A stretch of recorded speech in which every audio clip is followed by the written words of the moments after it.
up the Emergency Operations Center.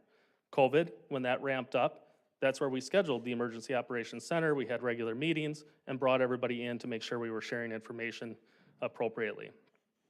Pre-plans, meetings, trainings are all part of that preparedness portion of this. The response, so now something has happened. Now we're actually responding and we're actually doing the work. Personnel and equipment, it's very heavy in that response portion of it. And then recovery. So the initial response is over. Now how are we recovering as a community after that incident? Preparedness, so we've got the individual department plans. So we've got the master plan that integrates everything together into one location. However, at an individual department area is where they're the specialists in public works or water treatment, fire, police. And we detail those components and then put them into the full plan. Here locally, I think it was 2 years ago, we adopted the Waukesha County Mutual Aid Agreement. And that was adopted by all of the communities in Waukesha County so that we had an agreement in place. So if something happened, we could call mutual aid for public works or police or fire or even at a clerk's level or administrative level. So that mutual aid agreement is in place, and here locally we did adopt that as well. We've got Waukesha County, we've got Wisconsin Emergency Management, and then we've got FEMA, so kind of the escalation of that. We've also been working since, unfortunately, some of the tragic events these last couple of years is how do we harden security at large-scale events, such as parades, the German Christmas market, the beach, areas that we see a large amount of people and population that's a target. So how do we prevent and deter people from coming to those locations? Another thing that we put in place is FirstNet, so the cellular phones that your department heads or emergency responders have, that actually can get priority on the cellular network. So you think about you go to Summerfest and your phone doesn't work. We have the ability to prioritize our cellular phones for those emergency incidents and response. So that's something that the city did as well as the fire department. Pre-planning, this is where we come together. So before each of the parades or the German Christmas market, we have meetings of the department heads and staff to talk about what that plan is. The ICS 204, the 201 plan. Since City of Waukesha's parade incident, we actually provide those to dispatch. So if something happens, dispatch has it right there at their fingertips for events that have several thousand people at them. Incident Command System, we utilize that very heavily. It's also referred to as ICS or NIMS, the National Incident Management System. We have plans for everyday response, and then we've also got pre-plans, pre-laid out what we're gonna do for larger scale events. Utilization of command units that have our radios already in place, separate quarters, staged at large events, response to scenes. We've got, when we have a big incident, such as the drownings, we do after action reviews. So we meet, we discuss what went good, what went well. Unfortunately, you can always find something that went bad. And we want to find that so we can get better the next time. And then we've got the Emergency Operations Center, which is currently at the police department. However, we have to have a plan that, what if it's a tanker car that ruptured and we have to evacuate the police station? So where's the secondary? So we've got a secondary and also a third location that we could go to in the event that we had to evacuate that location. Training, we do a lot of joint training together. And that could be online training, that could be tabletop trainings, and actual physical trainings of personnel out there in the field, such as the active shooter training we did about 2 years ago. We did it at the community center, but then we also went to the schools and put the police and the fire out there and had them work through an actual incident. Investigation, planning, talked about the incident management system. So there's multiple different levels of incident management. And as we roll into the winter months, we'll get that out to you guys as well, because that baseline understanding of how the incident command system works is important for you as well. So that you're not hindering the operation, but you understand your role as a common council, the mayor's office, Mark Fry, and how we all work together to support and get the right information out there. For your department heads, first responders, there are specific trainings that we need to go through for each level of our position in the community. One thing that we're looking to do next year is a tabletop or functional exercise. So actually working with Waukesha County Emergency Management to put your staff, all of us, through a scenario. Actually work through it, see how it works, and see what we can improve on. So moving forward here, we just kind of give you a couple of things that each of the departments have done or are doing with regards to preparedness or response in the event of an emergency. So at the fire department, preparedness is a big part of our side of it, is training on ICS, NIMS, various certifications, tabletop exercises, pre-plans. So when our fire inspectors are out doing their fire inspections, we're able to pre-plan that if there's an evacuation at this location, roundies, we have those already pre-built in our command cars that we know what's in them and what hazards exist. Community risk assessment, some of the security measures that we do, and you'll see this, a lot of the departments have them, is, door locks, cameras, systems, backup generators are in place to make sure that your critical buildings and functions of government can continue in the event of a power outage or something like that. We've got mutual aid, that's the mutual aid box alarm system for fire. We also can bring in specialty services such as hazmat or technical rescue for confined space or high angle rescue, because we are not certified in that. And the certification and the training for that is above and beyond what we could put our staff through on a regular basis. And then the state of Wisconsin also has Task Force 1, which would be deployed in the event of a large-scale tornado coming through and we had multiple buildings down, et cetera. Effective response force, so adequate staffing, appropriate apparatus and equipment is important. And then we also can pull in, as well as the police department, the Waukesha County Mobile Command Post, which they actually will bring an incident dispatch team to the scene, which means they'll bring 2 to 3 dispatchers, and they'll work in that command post to help support that back and forth that we need at the local level. So the police department, they've got a lot of security measures that are in place, such as the gated parking lot, Kevlar ballistic paneling, bullet-resistant glass, the bollards at the front entrance, camera systems, electronically monitored doors. Much like us, they follow the ICS and the NIMS system and do a lot of ongoing training for bigger incidents that they would encounter, such as active shooters. Adequate staffing and appropriate equipment is key for them as well. The utility departments, security measures that are in place are some of the daily facility sites, so they actually physically go look at them, make sure that everything's in place as it should be. Door entry alarms, security gated parking, camera systems, the SCADA system, which monitors for different gases and will alert them remotely if there's anything that occurs with that. And they've got redundant systems if there's a malfunction with one, that they would have a secondary system on that. Truck badges for facility access. And then on a preparedness side, they can manage outages with the generators, contracts that they have in place to bring additional fuel into the city to resupply those generators or the equipment that we would need. Utilities also has a mutual aid agreement through MEUW and WIPPI, which would help with additional support services for our local utility departments in the event that it was isolated to us. Public Works and Parks, we all work together. So I hope that's a good theme that you're seeing here tonight, is they've got the security measures as well with the camera surveillance and the crews being equipped with hardening events. Post the Waukesha incident, we've relied heavily on our Public Works and Parks departments to assist with hardening our parade routes. Those big plow trucks aren't gonna move like a small squad car or a barricade with a person standing in front of it. So our Public Works has helped immensely with that response and that assistance. And also on the preparedness side, having lifeguards at the city beach. We were one of the few communities in Waukesha County that had lifeguards this year. Many couldn't have them in place, and that's all part of the preparedness and putting people in the right places at the right time. Swim lessons, response to storms, flooding, plowing and salting. Us and the PD couldn't do our jobs without our Public Works out there. And barricades and signage. If we need to block off roads for a gas leak, we call them up and they're out there. They're there to help. We're a team and we work together on that. Other critical infrastructure here at City Hall and administration in general is the servers. So the network that we work off of is located with a badge secured room that only certain people can get to.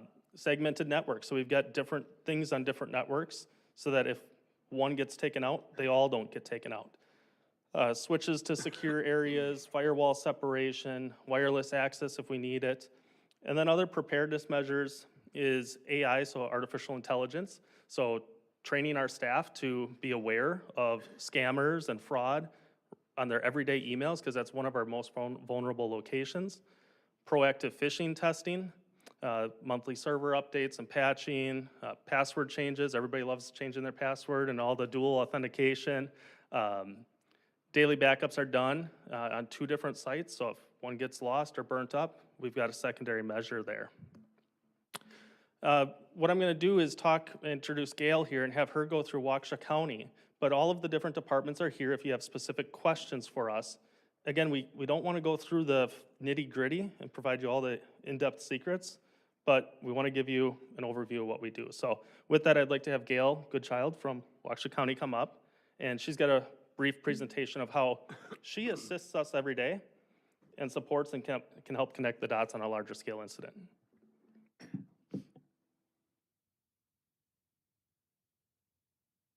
All right, well, thank you, Brad. And as Brad said, I started fire and EMS working here in the city of Oconomowoc, so I have a special place in my heart for Oconomowoc. And I worked in dispatch for a couple of years as well. So even though I don't live in Oconomowoc, it's still part of home to me. So as Chief Bowen had said, I'm the Emergency Management Director for Waukesha County. I am in the Department of Emergency Preparedness. So Gary Bell is my director, and then there's the 3 divisions: Emergency Management, the Communications Center, and then Radio Services. So I oversee the emergency management for the county. Thank you. So Brad already talked about the different phases of emergency management. We spend a lot of our time in the preparedness phase. So that means that we're putting together plans. We're working with key stakeholders that are going to respond and support the local communities. We're doing trainings.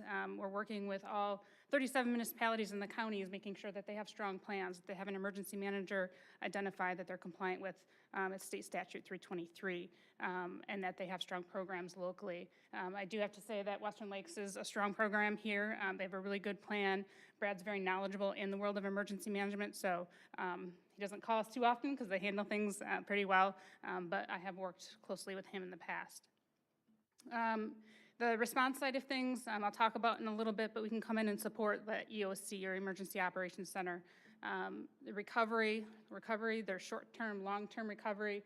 We have a lot of key partners in the community to help support that. So I sit on the board of an organization called Citizens and Organizations Active in Disasters. So I have a long list of community resources that we could pull in support in that recovery phase, and I'll kind of talk about how we helped out in the Waukesha Parade incident as an example. Mitigation, so we do have a countywide hazard mitigation plan. We just went through our most recent update because we have to update it every 5 years per FEMA standards. And we really look to the communities and figure out, where are the most risks for the hazards that are prone to our communities, and where can we reduce those risks? What projects can we implement so that we're not so heavily impacted? And we know that for every dollar that we invest in mitigation projects, we're saving $6 on the return if we're, impacted by that hazard. So we spend some time in the mitigation world as well. And then I just have a couple of pictures up here. We help in everything from going out in the field and doing damage assessments. I remember working with Brad back last year when we had four tornadoes hit our county in one night. We were out doing damage assessments in the town of Ottawa and in Summit, and just taking a look at how is our community impacted. Are we meeting thresholds for federal or state reimbursement to get these communities back to their, what I would call, new normal.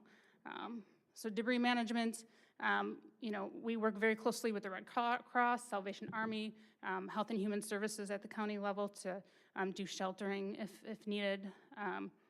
We worked with the Humane Societies. We have plans for animal management. A lot of plans, everything from mass fatalities to family assistance centers to mass evacuations to communications plans. A lot of things that we put efforts into on the front end so that we have a system in place when an incident happens. So this is straight out of our comprehensive emergency management plan. It just kind of lists some of the things in those different phases that we look at and consider. I'm not going to go through every single one of them. Kind of talk through quite a few of them. Another part, and we're on an office of 3 people, so we're pretty busy. In the preparedness side, I talked about plans. Another area of our program is working with hazardous materials. So we have to make sure the county is compliant with, it's called EPCA, Emergency Planning and Community Right to Know Act.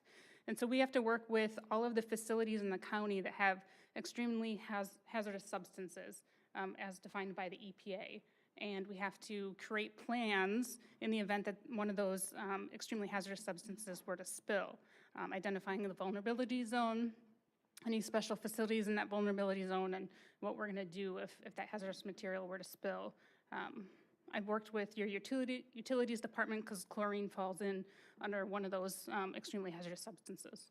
So a lot of pre-planning for hazardous materials.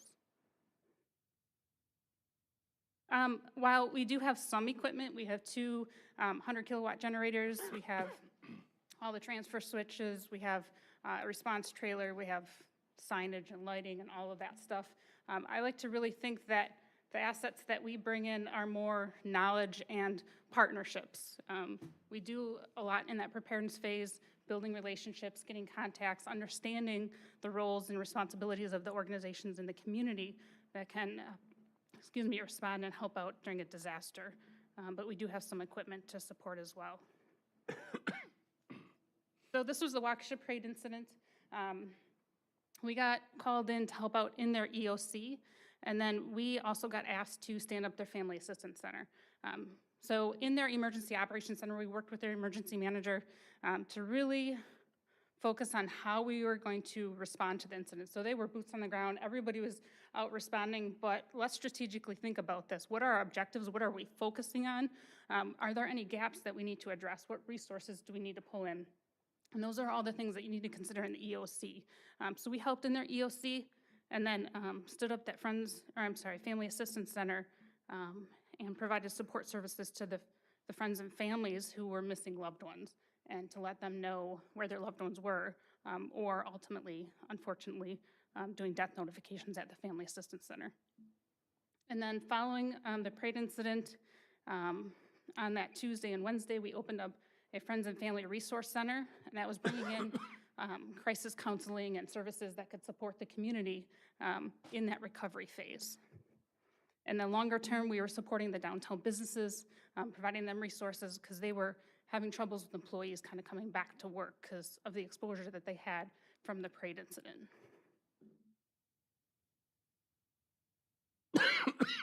This is just a little bit of how we do what we do when we're doing that assessment. After an incident, there's these 7 community lifelines. We know that if any of these community lifelines are impacted, that we're not going to be able to stabilize ourselves. So we really focus on these 7 lifelines and how we can close that gap. We assess where the needs are and bring in the resources, as I had discussed earlier. So it's there's a systematic approach to go about responding to an incident, hence the name emergency management. And that really falls under the national or the response framework from FEMA. So we help, on a day-to-day basis. You all work under ICS, but maybe not so much in the EOC or a multi-agency coordination group or what we call JIC, a Joint Information System. So we help do trainings and then exercises, and then ultimately if an incident were to happen, we would come in and help support those systems because they are best practices.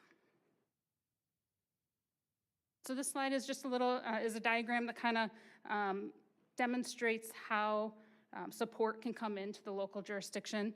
We know that incidents happen locally, they start locally and they end locally, but you have a lot of resources to come in and support. So at the municipal level, you might have mutual aid. Chief Bowen had talked about, you got MABUS and SMART for law enforcement. We have the countywide mutual aid compact. And then you might look to the county for additional support. Like we have a lot of relationships, as I talked about, with the nonprofit organizations. I also sit on the board of the Southeast Wisconsin Homeland Security Partnership, which is a public-private relationship type organization. So we might reach out to them to see how we can coordinate and support a local community. And then we would also look to the state for additional resources that we couldn't fill or request locally if there was some sort of gap. And those requests would come through the county and then to the state. So the state, if there was a gap or a need, they would look throughout the county for that resource. They have a lot of capability at the state level too. And then if they don't have it at the state level, they would look to other states through what's called an EMAC, or an Emergency Mutual Aid Compact, to bring in resources to support, and then ultimately through FEMA. But I just want to repeat that incidents start local and end local. Everybody thinks FEMA's just going to come in and take over. If something were to happen, you all would be kind of leading the show and supporting your community. That's why you have such, it's great to have such a strong local emergency management program. This is just a diagram that demonstrates that disasters are continuing to increase as time goes on, and the different types of disasters across the United States, and the cost of those disasters. Here in Waukesha County, our biggest threat is severe weather and flooding, so we do a lot of preparedness focusing on those hazards. And this really, I wanted to show the slide and the importance of mitigation and how to reduce, or why we should be reducing those risks from these hazards that are happening throughout the United States. So as I mentioned, we had just updated our countywide hazard mitigation plan. It was adopted by the county board in July, and then it was approved by FEMA about a week and a half, 2 weeks ago. So the next step is to adopt this countywide hazard mitigation plan locally. Adopting this plan makes the projects that have been identified in the plan eligible for federal funding. And there is 3 grant programs that are available, one of them being BRIC. So you probably heard of the infrastructure bill that went through. That put a lot of funding into that grant program. It's over $2.2 billion for projects to be built out locally to kind of reduce those risks.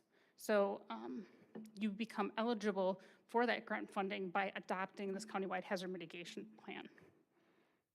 These I have listed here are the projects that were listed for the city of Conomowoc when we went through the update this last year. There are other countywide projects that are listed as well. So if you're looking for something to implement, you can certainly reach out to our office and see how it fits in kind of the larger county strategy for implementing projects and reducing risks. I do have I can hand them out. It's like an executive summary of what was updated in the hazard mitigation plan, if you guys want to take a look at that as well. And that's all I have to share, unless you guys have questions. Thank you. Council members, any questions for either Gail or Chief? Alderman Ellis. So this is for either the chief, I guess. A few months ago, there was a major storm that came through Oconomowoc. How do we handle that, and what expenses or costs did we acquire because of it? You're talking the hailstorm, correct? That is correct. All right, so that initial response, obviously, the PD was out in the field that night. We were out in the field that night, actually handling other emergencies not related to the storm. From there, that's where notification was made to Administrator Fry, to the other departments, that we just got hit with a substantial storm. Hail, we had flooding, we have trees, we have a lot going on. Everybody came in as a team and was out there helping as a partnership. So we talk a lot about prevention and then response. So we can't prevent all of these. We can't prevent that hailstorm from coming through. We had leaves that were clogging drains. We had, ice blocks. We had a lot of going on. Overall, our response was as quick as it could have been. We had a lot of personnel come in on a Friday night where, Public Works isn't staffed 24/7, Parks is not staffed 24/7. But everybody came together, everybody that was available, and I know there were a lot of phone calls being made, text messages to get people out there. We also talked to Gail. She was getting updates of what was going on here. And when you talk about the cost, so that was something that Gail helped us with, is do we meet a threshold for assistance from the state of Wisconsin due to our response? And there's different parameters that are based on population of the community and what the cost is, and only certain costs are eligible. Gail can correct me because I'm sure I'll miss some of them, but it's overtime costs. So our personnel that were already on payroll don't get counted into that. And then it's damages to non-insured or non-insured properties. So our buildings were insured. So none of that cost goes into over here. So it's street signs that might not be insured. It's a lot of it is overtime costs or other equipment coming in. And there's actually a guideline for our hourly rates, but also our equipment costs. So what is a plow truck cost per hour to be out on the road, or a street sweeper? And we tally that all up, and we have a very short window to make that decision, and that declaration is 48 hours. So we have to make that decision as early as we can, and we did. We weren't anywhere close to that threshold with regards to overtime costs, equipment costs, et cetera. I guess with that, I'll let Gail or, well, Mark, Public Works, anybody else that wants to add in on how the response was. But we had crews out Friday night, we had crews out Saturday, I think even Sunday, and working together. And it didn't look pretty. You know, I saw pictures, I saw our crews, it didn't look pretty. But we couldn't control the leaves blocking the grates. We couldn't control the ice dams. We got out there and mitigated it as quickly as we can. Because your crews are keeping us updated, I have, through this chat platform, speaking directly with the National Weather Service and all the meteorologists from all the different news outlets, because of the information that you're providing me and the flash flooding that you were seeing, and us reporting that to the National Weather Service, that's the reason that they put out the flash flood warning that came through on probably most of your phones. Too late, What's that? too late. I know, it's hard to predict, especially not Because I was knowing. watching television and all of a sudden it started to hail and I went, oh, it must not be too bad. And Yeah. before you know it, I was never, the noise was just incredible. Yeah, I can imagine. Right, right. But They didn't here, predict it. They did not. no. But hearing what you guys were seeing in the field helped them make decisions on how to alert the community and to ultimately shelter, not go out in those, you know, that situation. So I still don't know was there any cost associated with this that the city had to bear or? So I can talk about what the fire department cost was. You know, so we had obviously insurance claims, so we have the deductible side of it. That was our costs. Our costs for that was about $10,000. And then personnel costs was another about $7,000 for the additional personnel. I know the city also was working with their insurance and had different crews out. I don't know what the total was, but I think our total threshold was, we had to hit $75,000 off the top of my head of overtime costs and additional equipment. So those deductibles don't count into that 75,000. We weren't anywhere close to that amount. Yeah, and on the city side, I know that we were under $10,000. It was minimal, in other words. The big picture, yes. Alderman Rozak? Yeah, thanks for the presentation, both of you. What I'd like to know is what we can do as a city council to help support emergency response. Not only maybe hardening things, I know there's been already discussion from the council floor about solar and other possible things to generate electricity for our water. I know wastewater is in the process of moving into generating its own electricity, so I think that's huge. But as far as what we could maybe fund or do something more, what would be the best real-world training for these type of scenarios?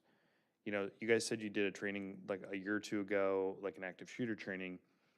Is there a national training group where we can send people to, or is there stuff that we can fund and put on here in the city? Or maybe Waukesha does this. They come in, you guys come in and have a scenario for us, and every 8 months or 6 months is some scenario that we're not ready for. And you say, okay, you know, Saturday is gonna be the day, we got a 2-hour scenario, and it's gonna be a surprise. It could be a drowning, it could be a gas leak, it could be a train derailment. And is there funding that would need to be associated with that, or support that we could do? So, if that's kind of convoluted question, but. Yeah, there's a lot of trainings available. I know you touched on some of the ICS trainings to understand how the response takes place in the field. But there's some trainings available both online and we can bring here locally to you all as far as your role as senior leaders in the community. I mean, I'd like to see you guys bring something in if there's training you guys put on or scenarios. I mean, to me, the best thing is scenarios. When I was in fire service, I mean, in training, you trained how you would actively respond to something, you know, as best you can. Obviously, you can't train necessarily getting shot at or actually being in a fire without being in a fire, but I would encourage us to do something, you know, more of that, and I'd love to come and watch. I think it'd be really educational for us to watch how these things are activated.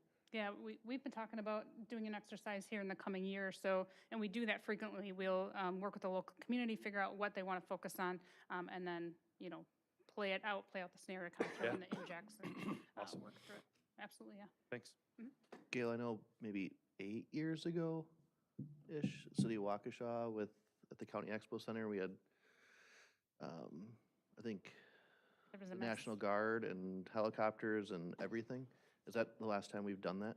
Yeah, It was all over. Yeah, it um, was like the whole county.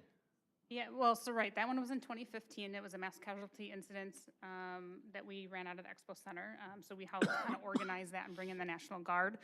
There was a similar exercise back in 2010 out at the city of Oconomowoc, or at the school district. I believe it was a bus incident with some hazardous material that they had to respond to. So yeah, we can certainly, scale it up as we, gain experience and the comfort level. Is there anything like that planning to come up again? Not that large a scale as of right now. There is also some free training out at the Emergency Management Institute in Emmitsburg, Maryland, put on by FEMA. And we took a cadre of 75 people back in 2017, all from the county, from municipalities and county staff, to work together, working through scenarios. Chief Pfister was one that came with us.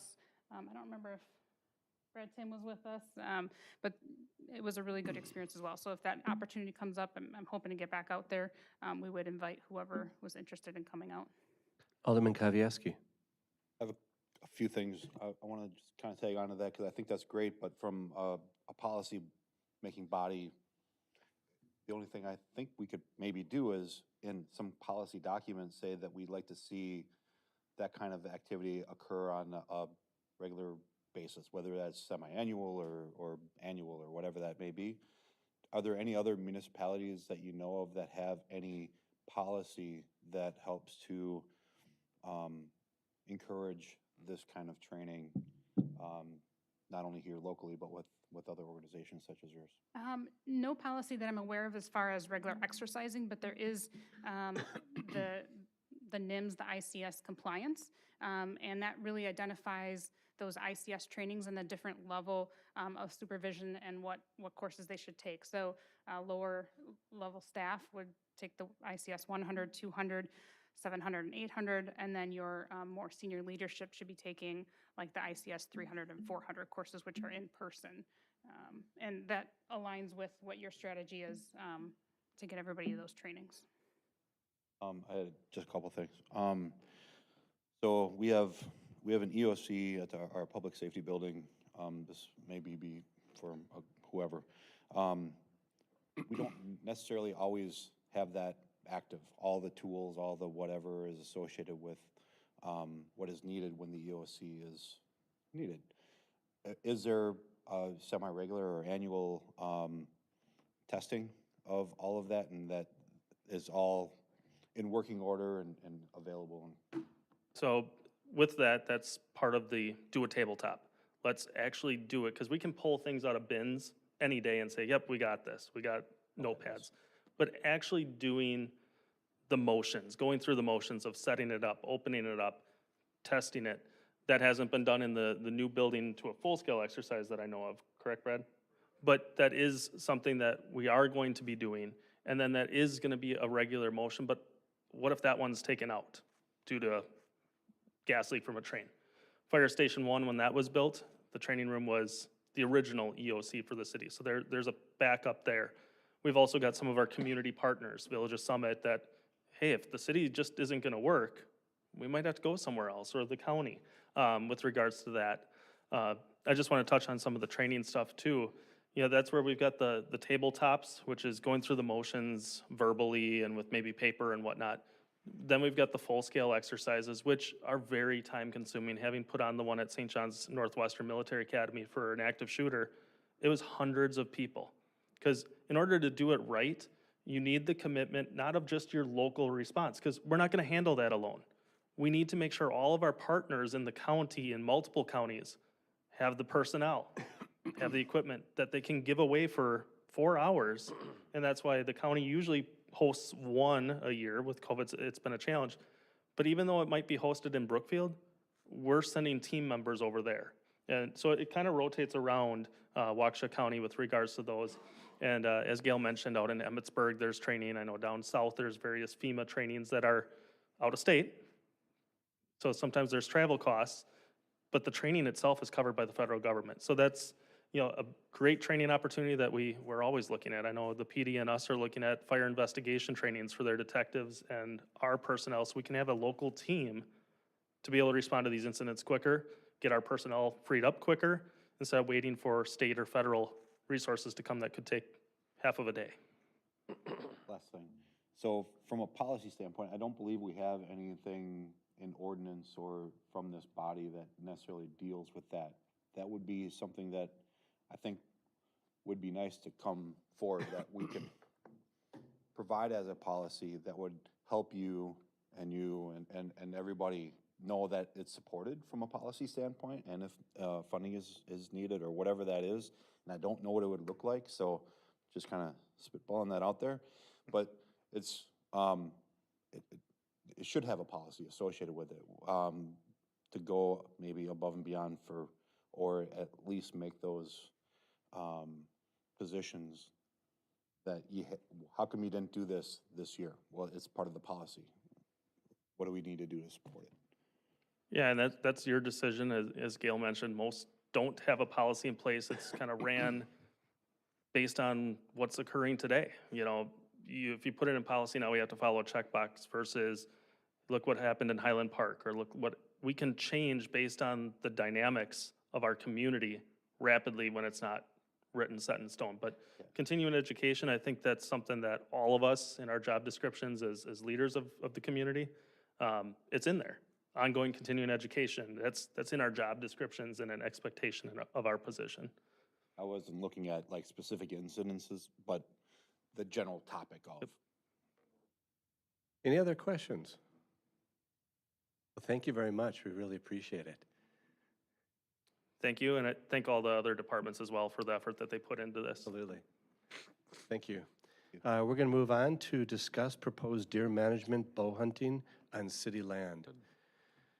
I don't know, Lieutenant Schrang?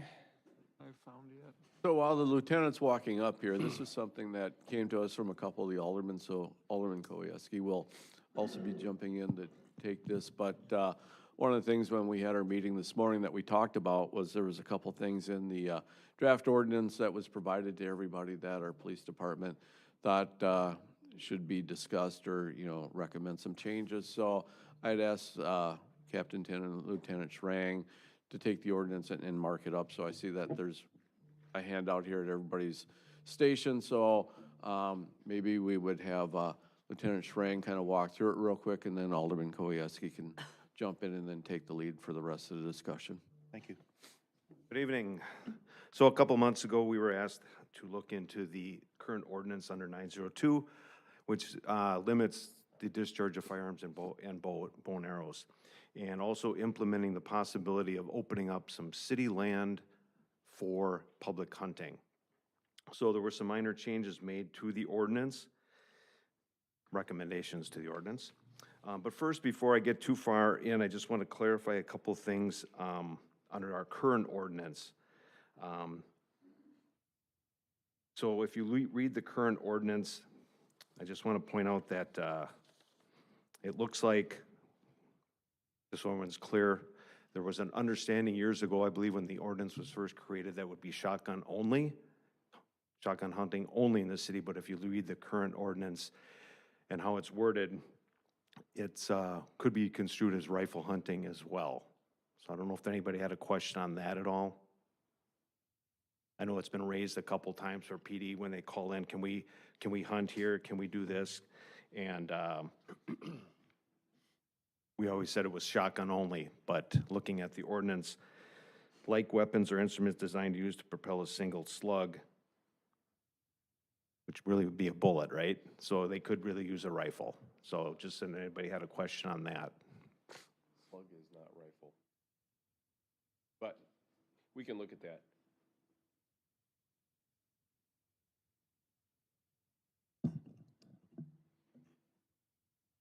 Okay, so when we looked at the city-owned land, we came up with two parcels, and if, on your attachment, you'll see Zone 1, which is about 34 acres behind wastewater. And then there's secondary parcel, which is, I believe, 24 acres, which would be on the east side of River Bluff subdivision, kind of adjacent to Second Street. So those are the two parcels of land that we were considering looking into opening up for public hunting.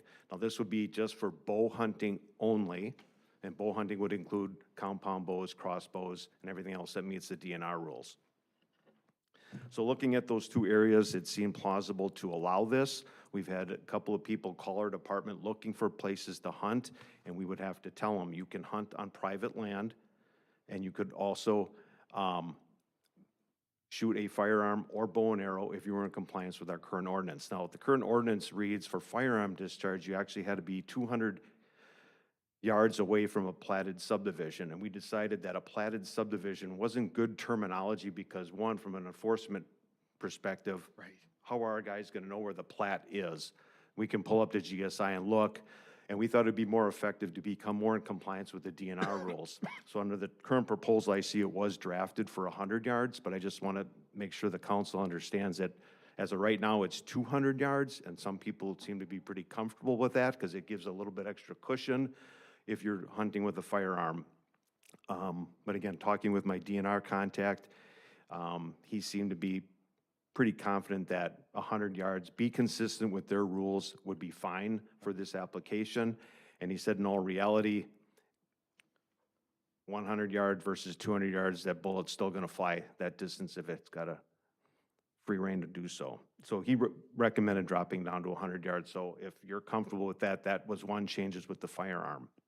Eliminate the platted subdivision and go with habitable dwelling and reduce it to 100 yards.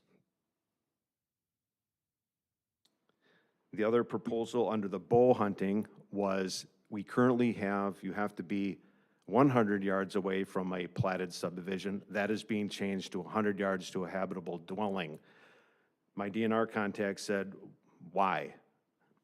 Because under the DNR rules, you don't have a set distance for bow hunting. So ordinances can be created to establish distances if you wish, or you can relax them. One municipality relaxed their bow hunting ordinance to read 200 feet away from a habitable dwelling. You could make it whatever you want.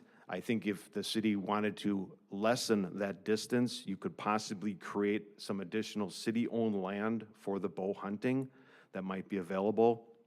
I know there's a couple sections off of Silver Lake, one section off of Silver Lake Street that was always a source of contention with people going on there hunting. I know there's been stands out there. People use it because, one, nobody sees the deer stands, so the hunters go out there, and I believe they're probably residents there, and you know, so they take advantage of this parcel of land. And so again, by lessening that bow hunting distance, you could potentially free up some additional acreage if the city wanted to. What's the, Mark, what is the DNR regs on bow? There's no limit. Well, as long as you're hunting legally, you have permission from the landowner, or if you opened up city land, you could hunt on city land, and there's no set distance from a habitable dwelling.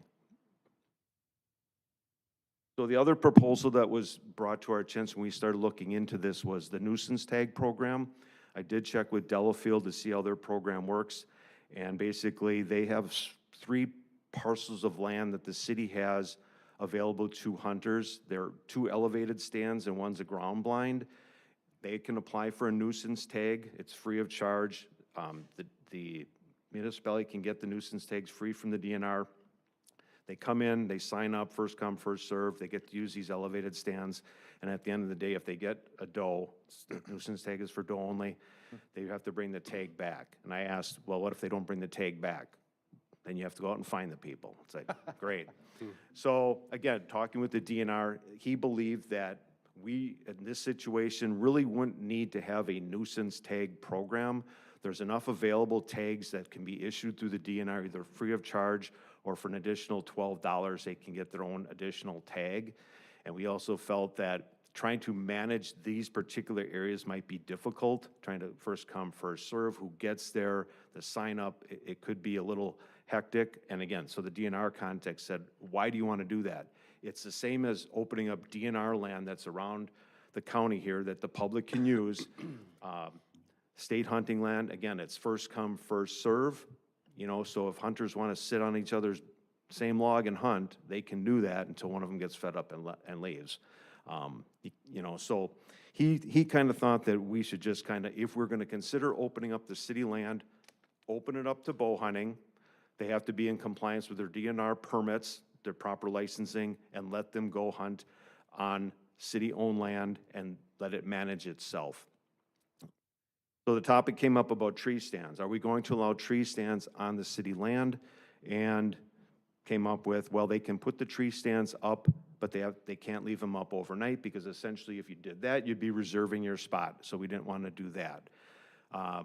Determined that they can't cut trees or brushes to make ground blinds, and they can't damage any trees. So again, how many hunters are we actually going to get coming onto city-owned land? Who knows?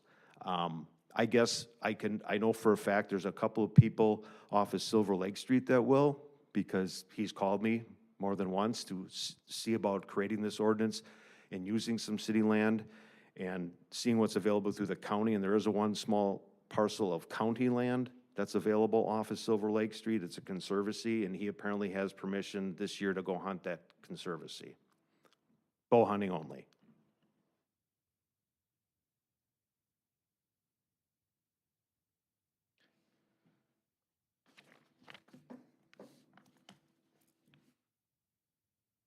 So when I talked to Chief Pfister, we really were not interested in the nuisance tag program.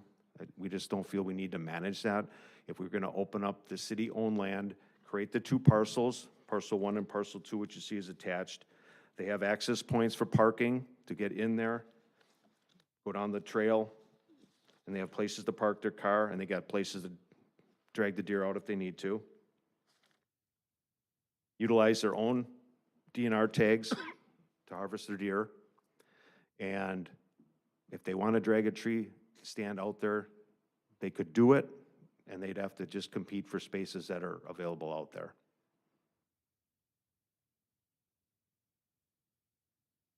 Alderman Kavieski? So, thank you very much for reviewing that, for taking the time to put it together.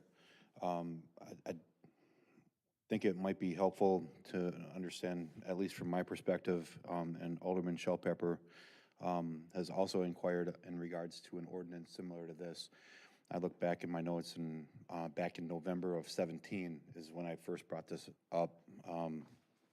So sometimes things take a while, but appreciate when they get addressed. So I sent an email back in October of last year with some information associated with the City of Delafield's nuisance program, which is what kind of started this up again.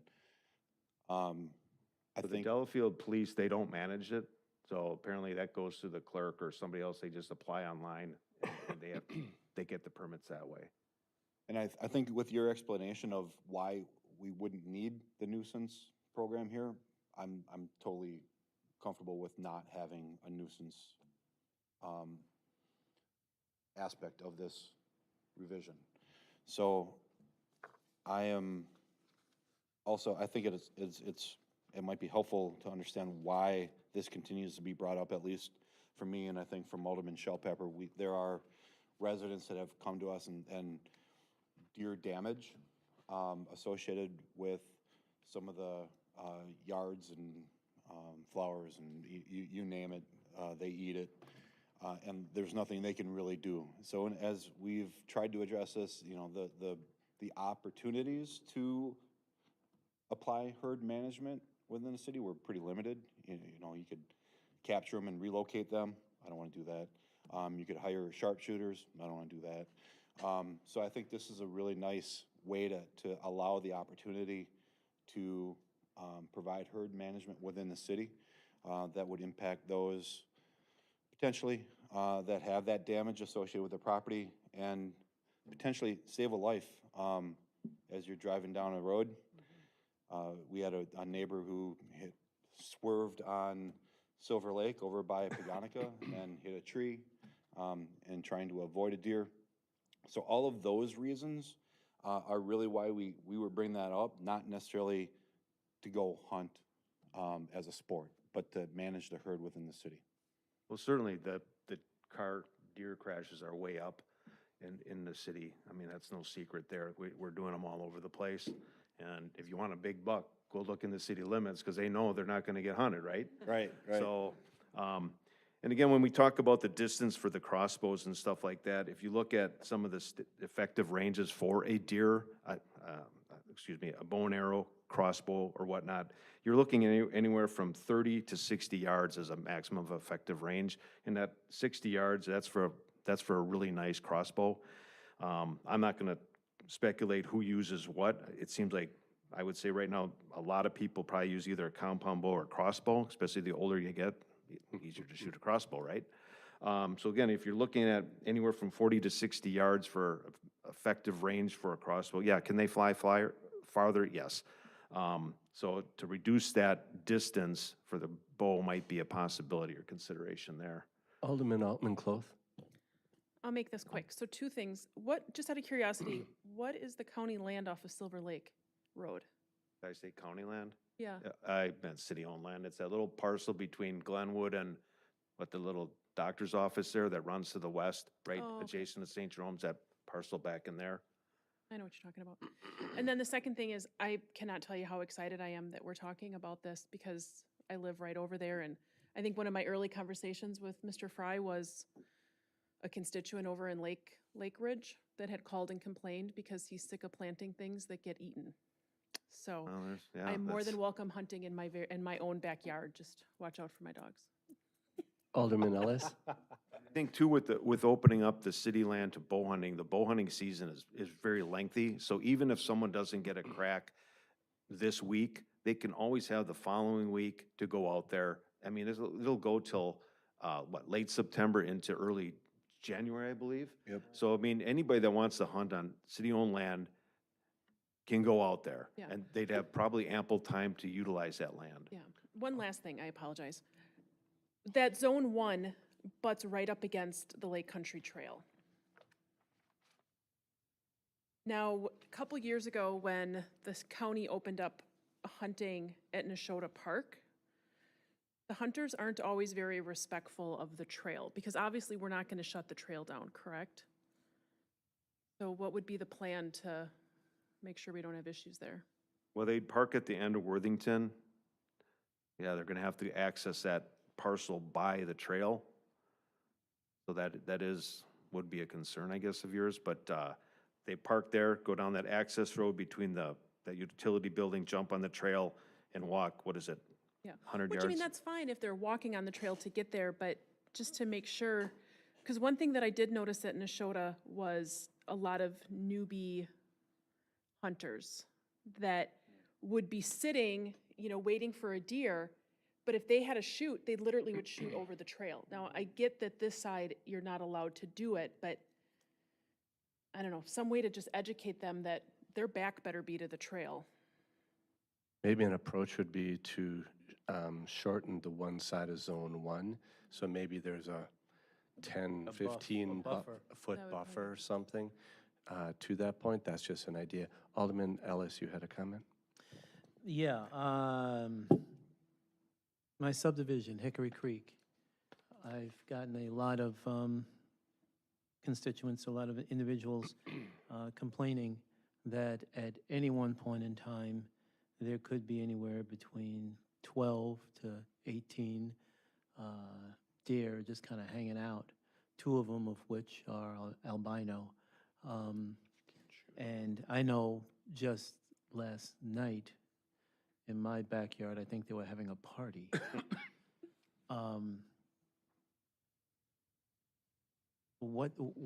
Can we do anything about that? I mean, I Well, see that- that in Zone 1, it's pretty close to my subdivision, but it's not close to my subdivision.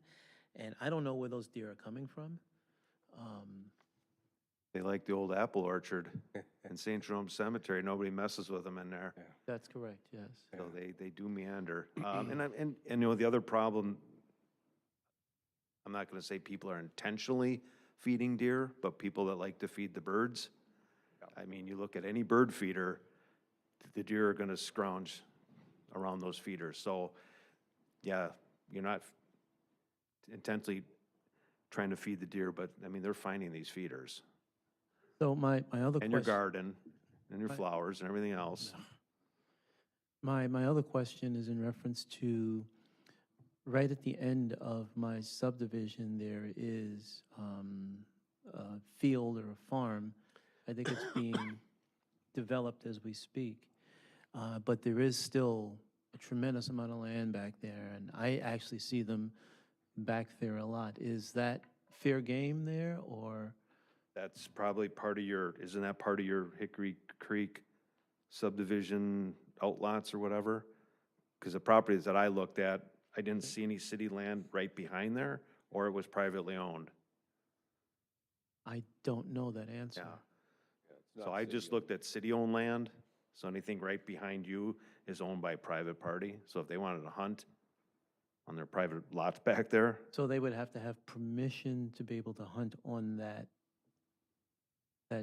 area, wherever it is? From the HOA. Yes. Yeah, the Okay, HOA. thank you. Alderman Mulder? I guess I'm curious as to, well, I'm support of this. I'm skeptical it's going to do much to really cull the herd, to really make any difference for our citizens. So that we might want to discuss that at some point, whether, I mean, it may.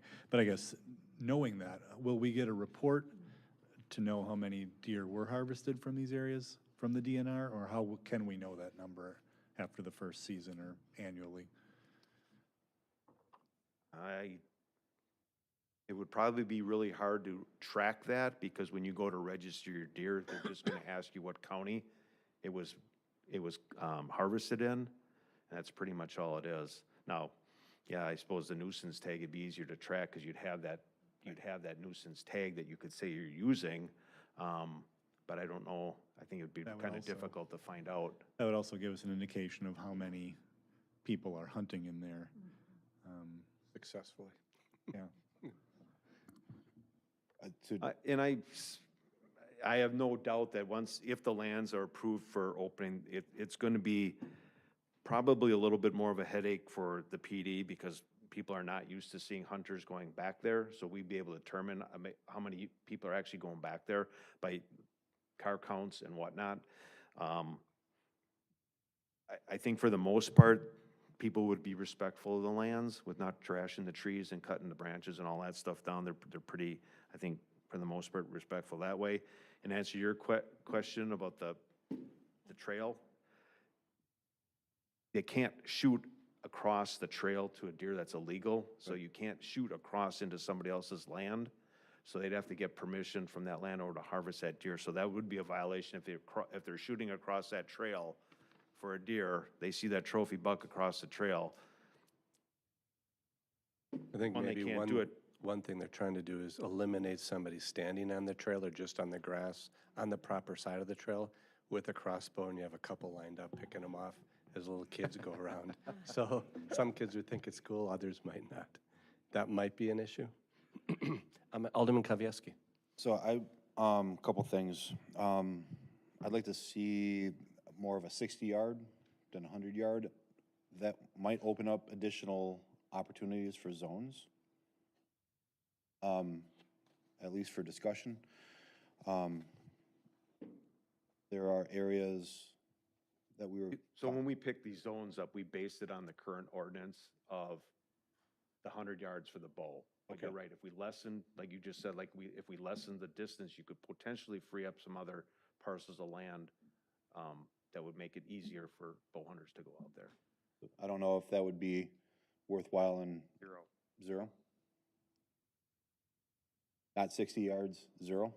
Zero for bow hunters. The question I would have, and maybe Attorney Riffle, if you said bow hunting within the city at zero, and a person has private property, they could shoot off their back porch then, is that correct?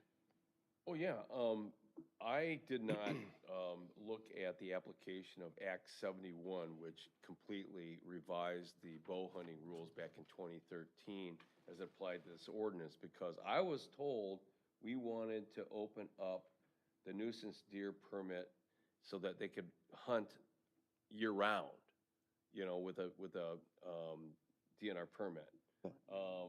And that was not communicated to me, and I'm not trying to say, I mean, it's, Lou? but the bottom line is I would have to look at Act 71 and see whether or not there's a preemption on the distance by state law. I don't know that sitting here right now. So I think initially it was brought forward as a nuisance Right, ordinance. right. The management of that sounds like it kind of steered us this direction. I like this direction. And 'cause I we understand. don't have it. to manage Too it. much, I mean, we don't need any more work for our department, right? Right. Yeah. In regards to distance, if I'm understanding this correctly, if I'm in one of these areas that there's a zone available to me, my neighbor is not excited about this, for example. I want to be able to do what I want on my property without necessarily dealing with my neighbor. So that's maybe where there could be some discussion about how much or how far that allows for. 50 yards, 60 yards, 0 would be anywhere. When we looked at that distance, that was one of my questions to the DNR rep. I asked them, what type of incidences have we had with bow hunting and people harming themselves or other? And he basically said, it's Done? no, Yeah. it's like non-existent. So when you push that distance out there, I think it's kind of a feel-good distance for somebody that sees a deer hunter sitting in the tree. Does it make them feel better if they're a little bit farther away? I don't know. But again, if we stay consistent with the DNR rules, it's gonna probably be easier for our guys to enforce that. I like that. I don't know also if it creates more of a hassle than it's worth, but maybe if somebody is to hunt in that zone, they need to put their name in someplace that we know they're gonna be hunting there, that they don't need a nuisance deal, but at least then we'll know if somebody's, and you'll know that somebody is gonna be hunting on this, in this zone between the 1st and 2nd, or whatever that is, so there's some notification that there's activity going on in that area, and you can make the patrols aware of it and things of that nature. I don't know if that would be appropriate. Yeah, those bow hunter, we're all camoed up and face painted. Nobody's gonna see You're not it. gonna see us You can anyway. blend right in, right? I just, that might be a way to engage, to Alderman Mulder's point, how many people are using, I won't go on the This. path. I'm gonna sneak through the woods and no one's gonna see me anyway. But even if you had a sign-up log and people actually came in to sign up for the log, if somebody doesn't sign up and goes out there, is that illegal? And can we kick them off the city land because they didn't sign up in our book? I don't know how much compliance you would get that way. yeah, if somebody, if I I think gave, you'd get him sneaking through in his camo gear. probably, he's the exception to every rule that we have. But again, if somebody was gonna hunt on my property and I didn't give them authority to do that, that's illegal. It's city property, if we need, we have an ordinance that says you can do this, but you have to register in order for it to be legal activity, then it is what it is. So And you that- could do that. Yeah. Oh. Alderman Altman Cloth. Conversation you guys are having about.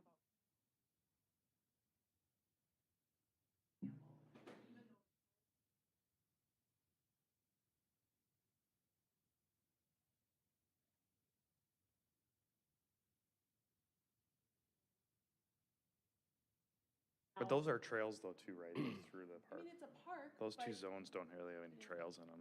And is it nuisance has or is it, trail right next to it. but no is one's it gonna under hunt on special that. permit? I'd be curious, because It's a special permit, it's a special hunt. so this is not a special hunt, this is during normal hunt, extended area. Alderman Mulder. As far as the setback of 60 yards, or I'm looking at the Zone 2 map and the River Bluff, You know, I think that there's it's property rights, you have what's your property, but I think there's an expectation that someone's not gonna be sitting 3 feet off your property line hunting if your house is set back in your yard. I mean, some of these, if you look at the cut line, I'm assuming that's probably where city and land starts. You could have somebody basically sitting on your driveway hunting, and there's nothing you could do about that. I think there's a buffer zone that's appropriate just to give homeowners, you know, Alderman Douglas. buffer. Yeah. Talking about what Attorney Riffle was talking about, I believe if we follow the DNR regulations, it actually talks about that. I can't remember the distance off the top of my head, but I want to say you have to be like 200 feet from a habitable residence that isn't your own without permission. So like if your neighbor says, yes, you can hunt within 200 feet of my residence, you're fine, but if he says no, then you're not. And I think it also 100 specifically yards. talks about 100 yards. Yep. It also talks about shooting a bow at a downward angle with the DNR regulations under that act too. So I think honestly, you just follow the DNR regulations. Just We're fine. reference back to the DNR reg then. Just, you know, you have Done to with it. comply with the DNR regs and be done with it. Seems reasonable, yeah. So Lou, are you good if we continue to work on this? I know Attorney Riffle wanted to look at some other state statutes just to make sure. And then would you work with staff, Lou, and with Lieutenant Schrang to update this for another meeting? I was just talking with Alderman Shellpepper, and if we could make those revisions allow for review with our attorney and have it come back in October. The first meeting of October, is that enough time? Yes. First week, yeah. That'd be What do great. you want to change, though? So I think what we're looking to change is to eliminate the 100-yard and just incorporate verbiage that would be in compliance with DNR rules and regulations. Which if it is 100 yards, that's what it would be. Right, but whatever, as we've done several times in the past, we've married some of our ordinance to comply with the state. We want to marry this to comply with the DNR. And it does mention in there already about in accordance with the DNR general permit requirement, so we've got that in there as So well. we don't need the 100 yards as long as. Yep. So we'll work to get clarity on that, bring it back. Are there any other items, Lou, that you want to discuss in the next revision before it's reviewed? And would you have a chance to review it before it goes out to council the next time? I would Or appreciate both that you and opportunity. Alderman Shellpepper? Yeah. Yeah, well, and the other piece we have to kind of resolve is this single slug wording, and, you know, I know Riffle, you The say way that we're it's- gonna deal with that Yeah, is shotguns, muzzle loaders, or other smooth bore weapons. guns and So they're balls. not rifled. Well, but there are shotguns with slug barrels that are technically rifled that allow more accuracy, but not necessarily more range. So you gotta be careful when that'll Okay, eliminate. shotguns, muzzle loaders that only propel a single slug. We'll just Or strike the shot, rest yeah, of it. I actually think is. So the language DNR they did changed. away with that a number of years ago, where they had shotgun-only areas, and he basically said, what's the difference Yeah. between a shotgun and rifle? And he said, statistically, if you look over the years, probably more people have been injured with the use of a shotgun versus a rifle. And he said, again, I don't know why you want to differentiate and just allow shotgun only, I think we would. or want muzzle specific loader, because shotgun. essentially you're shooting a pellet, which is a bullet, you know, so Probably just. because they're less accurate. That's why you have more injuries. Heinz For a is pulling the shotgun? trigger. Or, Shotgun is less accurate with a slug than a rifle. Yeah, people are using scopes Well, with rifles typically too. AR-15s are pretty accurate. Yeah. well, yeah, they are. You I know. think the goal is to be common sense, comply with existing regulations through the DNR, and open up some additional city property that allows for the management of the herd within city boundaries to provide the opportunity for our residents to do that. So I don't want, this could be super complicated. I don't want it to be I don't think anybody wants it super complicated. And I think these conversations in regards to the safety elements are critical. They're gonna come up again. And we need to be able to have some of the information that you shared. So again, the firearm is going to be only to private property, so that's private property owners, and those are large parcels, so you're not having a whole lot of rifles being shot anyway. Right. Because it's private, and so mostly it's going to be a couple of duck hunters with the with the shotguns, and now we're strictly talking with the bow on city land. But just to clarify, they can already do that as it is with the shotgun, Yes. right? Yes. Okay, great. So we're not We're not making it lax, you Making know, it and right. involving more of it. I need to talk to the department as to whether or not we want to introduce rifle hunting in city. Yeah, I don't know about that. I don't think. I mean, based on how it's worded, I would say you're gonna be able to allow a rifle, based on how it's worded Well, now. then maybe we need to We'll change just say that. shotguns, Yeah. period. Shotgun only, if that's what, yeah. That's what you want. I'd, A I'd, rifle. You don't I think would- rifle I would- travels further than a I would shotgun? suggest to you right now, that's not the intent. If somebody on their private property does. wants to do that and they have a large parcel, then I don't think it should be changed or inhibited, but on city property, as we're discussing this, and this is being, That's bow only. it's bow. Yeah. Alderman Ellis? Because of time, I won't even ask it, just. So I think we have direction, and then Lou, if you can work with Mark and staff, and we'll move forward. Thank you, Lieutenant Very Shrine. appreciate it. Thank you. Thank you. Excuse me, our next item is discuss a change of concessionaire for the Oconomowoc Community Center bar service. Mr. Hepner. So we had storms talk, now we had firearms talk, and now we'll talk about alcohol. I think we got it almost all covered. We need some smoking too. We brought this forward because we want a quick discussion on this potentially. Ultimately, Zilli Hospitality Group has been our bar service provider for the last 10 years since the community center opened. It runs through June 30th of next year. So we put out an RFP to see if there was other folks interested, including Zilli's, and we received 2 back, one from Zilli's and one from a company called Bar Stars Bartending Service. So we did interviews, background checks, much discussion, and we are actually recommending to go into a 3-year agreement with Bar Stars with a possible mutual option for an additional 3 years. I'll give you some reasons why. Zilli, as I put in here in the memo, has done an adequate to good job over the years. I think over the past few years, though, we've seen a substantial decline. Lots more complaints from our patrons on extra service fees and charges, much higher pricing, and just issues with customer service that they haven't had in the past. We had this discussion with Zilli and talked to them honestly about everything, and they didn't seem to want to adjust too much of what they were doing. Paige did a great job doing background checks, and we took this to the Park and Rec Board last month to talk about it. So Bar Stars has actually come up from where they were. They, I think, had proposed 15% gross revenue. They're now at 25% for both alcohol and non-alcoholic beverages. Zilli was at 31 for alcohol and 15 for non-alcohol. The difference is about $1,000 to $1,500 a year if we went straight up and nothing changed. But we're very confident with the flexibility, the less service charge, they're not charging for bartenders, that we're going to gain business. So we think we're going to book more rooms, we're going to have more events, more beverages, and just, I think it's going to be a much better customer service product. So we want to bring this forward to you, but because it is a change, first time in 10 years, I thought it's worth the discussion, answer some questions. If the council's good with this, we would then, at the first meeting in October, bring our actual agreement and a resolution forward for final approval. Alderman Rozak.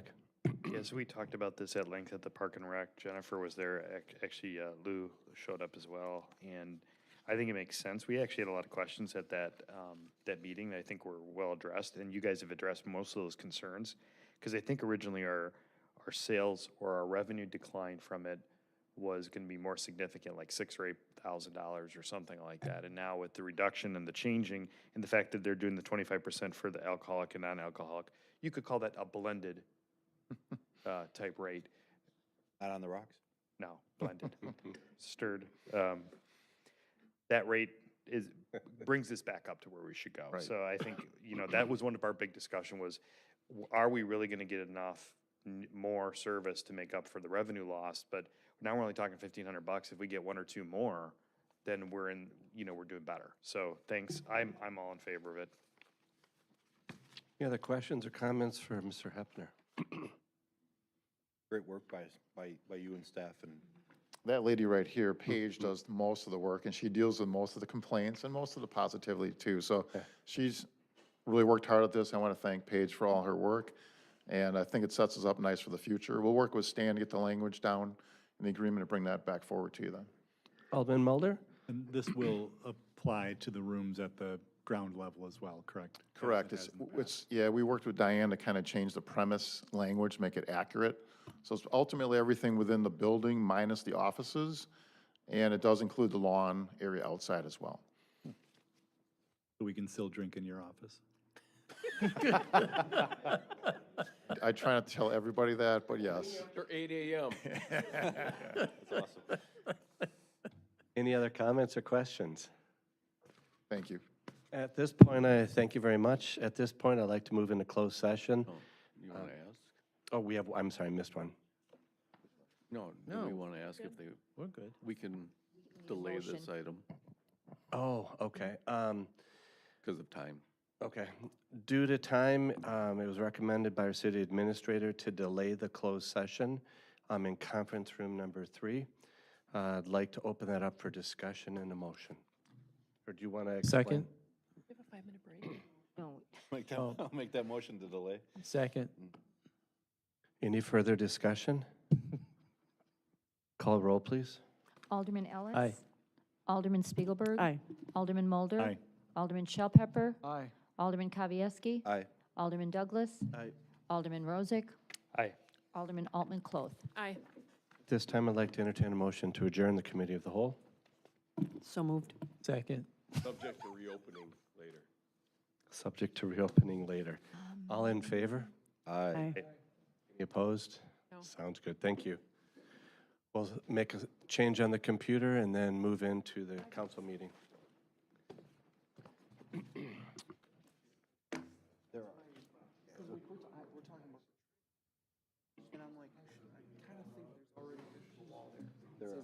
Whatever you guys want to do is fine. And like, Because they never ever respond to that.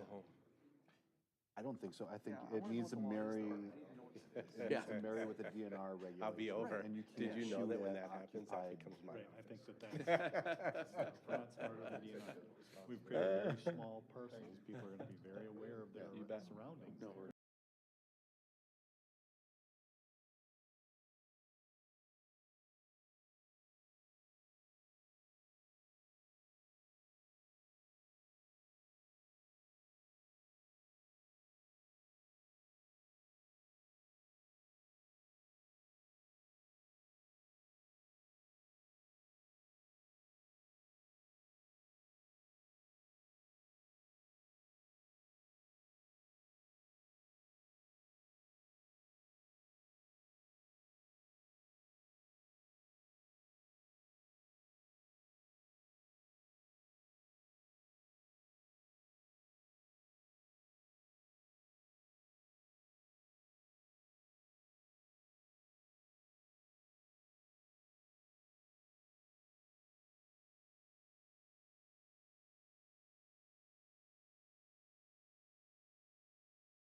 Diaz. Would all rise, please, for the Pledge of Allegiance? I pledge allegiance To the flag of the United States of America and to the republic for which it stands, one nation, under God, indivisible, with liberty and justice for all. Smallest. I know. Well, welcome, Gone everybody. for quality, right? Not quantity. Yeah, you can Call roll, please. shoot a cannon. Alderman Ellis, What? here. Yeah. Alderman Spiegelberg. Here. Alderman Mulder. Here. Alderman Shellpepper. Here. Alderman Kavieski. Here. Alderman Douglas. Here. Alderman Rozak. Here. Alderman Altman Cloth. On to approval of minutes for August 16, 2022. I'd entertain a motion. So moved. Rozak, second. Any further discussion? All in favor? Aye. On to comments and suggestions from citizens. Any comments or suggestions from anybody in the audience? I've not received any blue cards. With nothing brought forward, we'll move on to our consent agenda items. The final release of letter of credit for Pine Ridge Estates West. I'd like to entertain a motion. So moved. Any further discussion, comment? All in favor? Aye. Opposed? Okay, on to committee reports. Consider act on Resolution 22-R3058, awarding the 2022 Peacock Dam Maintenance Grant Support and the Construction Management Services Contract. Mr. Fry. Thank you, sir. The item for you tonight is for the construction management of the maintenance of the Peacock Dam. At our last council meeting, we approved Terra Companies to repair the front of the dam at approximately $135,000. As part of our process that we have for engineering services, we had reached out to the design engineer and had them provide us a number of hours that we should be using in a request for proposal for the construction management services. They did provide us that information. Once the project was approved, we sent out the RFP. We did not receive any responses back, which is highly unusual. I don't know if I've ever had a time where we didn't get any. Time of year, the type of project probably was a result of that. So when the design engineer had provided us the number of hours for that, they also had provided what their pricing would be. So we had actually a cost from the design engineer prior to anybody knowing that we weren't getting any responses to the RFP. And so we had reached out to them to see if they would still be in a position to do it for that cost, and they indicated yes, they would. So their cost for the construction management based on estimated hours was $18,500. Also during the grant process, we had them do some additional work for the city as part of our grant application in order to ensure that we've got adequate points in order to be able to get the grant that we did. And their cost for that was $87.50. So we're including that number in here tonight for a total of $27,250. When we submitted our grant application, we had a price of just over $25,000 that we had assumed for the engineering. So we will look to see if at the end of the project, one, are we at that high of a cost? And two, if we are, can we submit the additional couple $1,000s as part of the grant reimbursement? So at a minimum, 25,000 of the 27 that we're talking about tonight is eligible for a 50% grant reimbursement as part of this project. So we are recommending Collin Engineering for a total of $27,250 for this. We did not request the 10%, but we did note that anything over that amount would have to come back for council approval. Alderman Rozak. I have two really quick questions. Thanks. On this one, our general policy is that we don't let the design engineer also do the construction management, but given their help with the grant and given where we're at, I think we've always made it clear that we're willing on a case-by-case basis to change that policy. I will note, if you go down to this resolution, in the now therefore clause, you have an extra, and I think we can just make that typographical change an extra dollar mark, dollar sign? No, there's an extra dollar sign there. Okay, so you read it. Yeah, I did read it. But then but what's weird is, and maybe I'm just missing something, the next section says, be it further resolved that this is a unit price, and then it says not to exceed contract. So what estimate- this, so this is based on certain number of hours. Okay, That we would have put out in the RFP, so everybody'd say, hey, we're planning on 200 hours for this project. Now, if for some reason the project goes very well, it would come in lower. If the project exceeded that, then we would have to come back to the Common Council for anything over the $27,000 that we're talking about well, tonight. I understand that, so that's a unit price, but we say that this is a unit price, and then it says not to exceed. So right now, we're telling them that they cannot exceed their 18,500 I see. or 18,500 for the construction management. I see. But they're basing it on, their cost is based on certain number of units, the hours. Okay, it's just combining those two together made Yes, it a little yeah. unclear, so as But- long as you understand what it means, I'm Right. I'm happy Yes. with that. Okay. Yes, we are good. Viesky? So two things. I believe the way it's structured actually provides us with the best protection, because we know what the unit cost is, and we know what the number of hours is. So if it does come in under, We we're know good, that. as opposed to Yep. it's 27,000, you're like, really? Any savings? They're like, no, 27. So. It's like my wife, there's never any change. Right. So I think it's structured well Is and she protects watching? us from a cost standpoint. Come on, no And can one of say the that. things we talked about in committee that I think is just, if anybody's watching this, it is a reimbursement grant. So we have to spend the money, which is Right. why it's being allocated. And then once the grant is fulfilled, then that money comes back in to offset those costs. So that's why it's structured that way. Any further comments? I'd like to entertain a motion. So moved. Second? Any further discussion? Call roll, please. Alderman Ellis. Aye. Alderman Spiegelberg. Aye. Alderman Mulder. Aye. Alderman Shell Pepper. Aye. Alderman Kavieski. Aye. Alderman Douglas. Aye. Alderman Rozak. Aye. Alderman Altman Cloth. Aye. On to Mark, do we have any staff reports tonight? But there's another item. No, there isn't. Mm-mm. It's after. It's further down. Yeah. Yes. No, sir, no staff reports. Okay. Any reports or comments from Alderman tonight? Alderman Spiegelberg. Three quick things. Number one, Festival of the Arts, hit it out of the ballpark. Just awesome. Just our community shines very brightly during that event. Number two, I wanted to mention the Duffy boats on Fowler because there was some pushback early on with those, but they've been very respectful, and that operation has run very well. No complaints. So kudos to Brian and his team.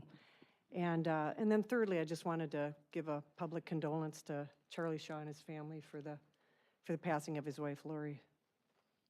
Thank you. Any other comments? Reports and comments from the mayor. I have a retirement declaration to make this evening.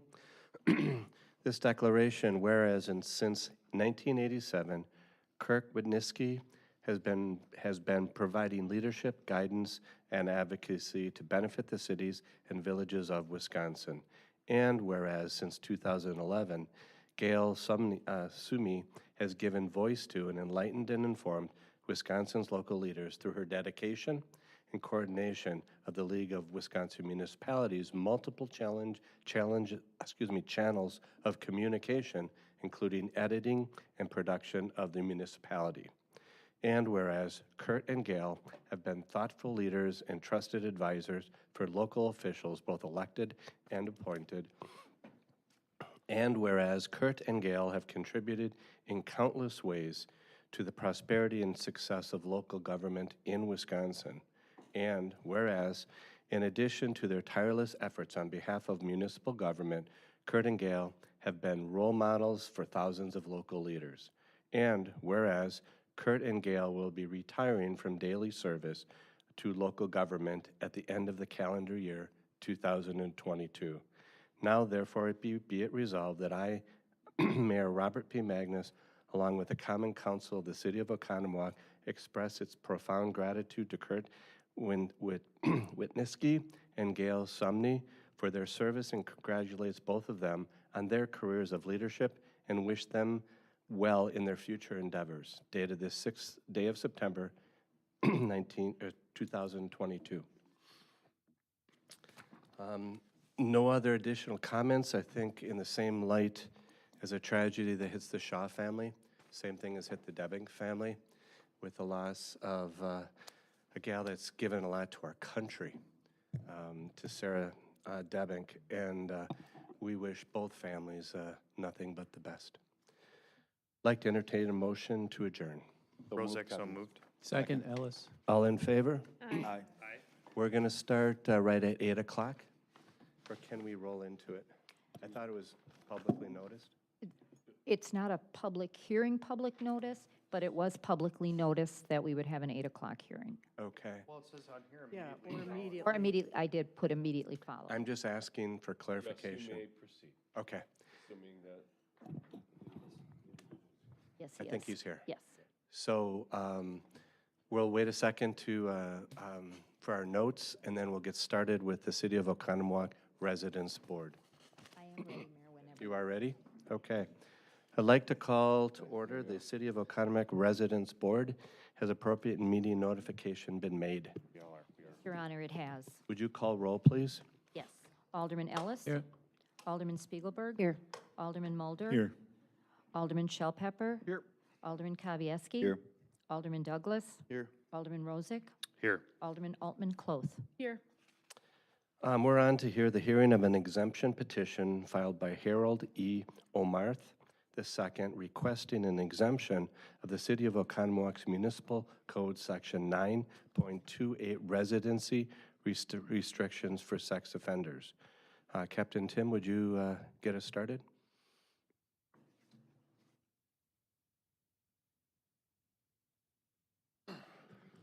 All right, I know Harold is here. Our department received was notified that a registered sex offender in August of 2022 had moved back into the city of Oconomowoc. The offender was identified as Harold O'Mara, residing at 981 Prairie View Circle. One of our officers did some investigation on this, and we actually interviewed Harold, asked him several questions relating to the incident that is in front of you guys right now. This incident occurred November 25th, 1997. He was convicted of second-degree sexual assault of a child under 16. He pled guilty, no contest. We believe the incident occurred on November 23rd, 1996. Harold was 19 years of age at the time. The victim was just over 15 and a half. Harold was incarcerated for almost 3 years and paroled in September of 2000. He's completed his parole period and is not on the Department of Corrections supervision. He is in compliance with his sex offender registry program. His status with the Department of Corrections is currently listed as compliant, and he has registration for life. He has no criminal charges since this incident. Lieutenant Mark Schrein did interview Harold at great length, and as you can see, his interview is kind of in there. Several questions were asked of him, and basically what we have decided as our recommendation, based on the information learned, we have, it's our position of this department to approve Harold's residency in the city of Oconomowoc. I will take questions based off the information that we have given you. Any questions for Captain Tim? I have one. Yes. Captain, we spoke before the meeting. One of the questions I had for you is, where's the victim currently living? Yeah, the victim moved to Florida in 2004, is not currently residing anywhere near Oconomowoc. Mr. O'Meara, would you like to make any statements, sir? Yeah, you can come on up to the podium. I'm just going to have you stay up there, Captain Tim, so if we have any further questions, sir. I would just like to say that I have 3 children that have always gone to Oconomowoc High School, or they're in high school now. I haven't had anything since I got out and did my time, and just trying to move forward and do the best, and especially for my kids and everything. So I guess that's all I have. If you guys have any questions for me? Thank you. Residents Board, do you have any questions at this time for either the applicant or for Captain Tim? Alderman Douglas. Prior to moving here, did you look to see if there was an ordinance in place? No, I did not. I moved to I lived in Johnson Creek. I didn't have to do anything there. All I was told 20-some years ago was just file with the state any changes. So immediately when I bought the house, I filed with the state the paperwork that they require me to do. So prior in Johnson's Creek, there was no ordinance?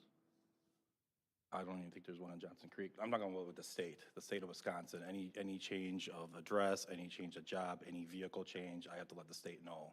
So the day I purchased, closed on the house, I called the state of Wisconsin, told them I'm buying a house. They sent me the paperwork and I filled it out and sent it to them. Alderman Ellis? Where are you working now? My ex-wife and I own the Daybreak Mobile and Daybreak Prime Meats and Deli in Delafield, Wisconsin. Been there for 17 years now. Alderman Kavieski? This ordinance that we have in place isn't that old. And it was put in place to help notify the community if somebody had moved in that, and created this body to review and approve. So Understand. I think it's the first time that this notification process has been engaged. Okay. So to Alderman Douglas, you know, I think every municipality probably has something a little bit different. And I think it is a good way to make sure that our community stays informed. So I appreciate all the information you've provided, and I feel very comfortable that the community is not at jeopardy, nor anybody around you is at jeopardy. And welcome to Oconomowoc. Thank you. Alderman Mulder? Captain Tim, were we notified by the state of or the residence change, or did a resident notify the police, or what was the notification chain Yeah, here? the state notified us. Okay. Alderman Rozak? Yeah, to be clear, I mean, anyone can, if they're complying with the state, they can move into the city, but they have to move within these buffer zones. What our statute allows is for us to control those people where they live, and also to give exemptions in situations like this. As long as not only we look at the terms under Section 3, A through O that we put into the ordinance, but also anything else that comes up. And I think what we've seen here is that this is, for me, an appropriate exemption, and which is exactly what we set this up for. Alderman Shellpepper? Is there anything we need to do at the state level, though, so the state's aware of our ordinance going forward? Because here's the situation, is the gentleman had already purchased his home, right? I mean, that's another awkward situation to be in. You know, he's filing with the state, what needs to happen, or is the individual expected to do their due diligence? It's up to them to know what the local ordinance is. Yeah, there's no interaction between these local ordinances related to residency and the state program. It is, as you said, Alderman, incumbent upon the individual to make him or herself aware of the local ordinances. It is unfortunate that didn't occur here. It would really be unfortunate if you buy a house and you're told you can't live there, but that is your call. Okay. Really, there's nothing. There are a lot of municipalities that don't have these ordinances. Okay. Well, I'm not basing my decision on that he already bought his house. Right, I'm right. basing it on, the recommendations from the police department and the fact pattern that I've been presented with, so. Like to entertain a motion? Mayor, before we should close the hearing if there's Okay. no more testimony or questions. Okay. If there are no more testimonies in closing, we'll close the hearing of the Residence Board and will act upon the following petition. Consider act on the exemption petition filed by Harold E. O'Mara II. Do I like to entertain a motion? Well, yeah, so just as a technical, you don't have to stand up there anymore. Yeah, you can sit you're down. done. You can sit down. What's interesting about our ordinance, and just because this is the first time it might be clunky, we're allowed to give 45 days. the vote as an exemption, maybe unconditional or limited to a certain address. The way our form is set up, it doesn't request for unconditional or for address. So I think in lieu of it being unconditional, I think we should go with what the form says, which is just based on the address. But I'm open to, interpretation on that. We could provide it either way we want. The form just doesn't request that. So I want to clarify, if it's unconditional, you can move around within the city. Right. And if it's conditional, it's Correct. he's relegated to the address you live in, and then if you move within the city again, you go through that process again. Yeah, and I don't think I would say on this one, we should make it unconditional, but I think we should clarify that in the form moving forward. I think there should be a checkbox that says, requesting unconditional. Or, yeah, there should be something that is defined during the motion, yeah. Correct. Good point. So I'll make the motion that we approve the exemption as unconditional. I second that. Any further discussion? Call roll, please. Alderman Ellis, Aye. Alderman Spiegelberg, Aye. Alderman Mulder. Aye. Alderman Shell Pepper, Aye. Alderman Kavieski, Aye. Alderman Douglas, Nay. Alderman Rozak, Aye. Alderman Altman Cloth. Aye. Like to entertain a motion to adjourn? So moved. Second. All in favor? Aye. Opposed? Thank you. Thank you for coming. Thank you. Okay, what time is it? It is 7:59. Reopen the cow hearing.